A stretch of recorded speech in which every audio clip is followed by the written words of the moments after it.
Hong Kong is a leading global financial sector with 7 million residents. However, it faces a major weakness. It cannot last 3 days without mainland China. I study geopolitics for fun, and this is how China actually owns Hong Kong.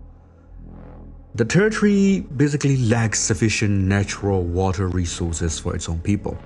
Local rain collection and desalination efforts are simply not just enough. So as a result, 70 to 80% of its drinking water actually comes from the mainland China via a river. This crucial infrastructure, built in the 1960s, still remains a quiet lifeline supporting a lot of people. This dependency began during the 1963 drought. Back then, water was limited to 4 hours every 4 days. Businesses were closed, people used buckets, until the mainland built a pipeline. By 1989, a 50-year agreement was signed, and it was an agreement that fixed the water price to ensure a supply even during regional shortages.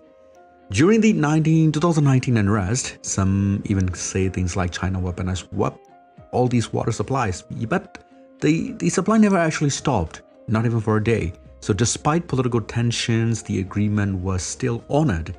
Other nations like Singapore and Israel spent billions on desalination and recycling.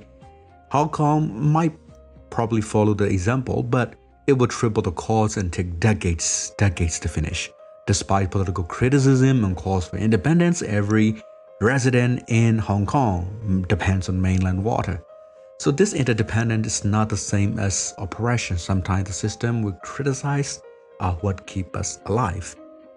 No matter how you say it, it is actually a control that made China own Hong Kong. Or maybe we don't truly understand how the whole China philosophy works, right? We like to paint different Chinese states as not China. But what if it's different, right? What if it's all of Chinese people want to become one together one day and call themselves part of a true China, a full and complete China? Maybe. But isn't that something that makes our minds wonder?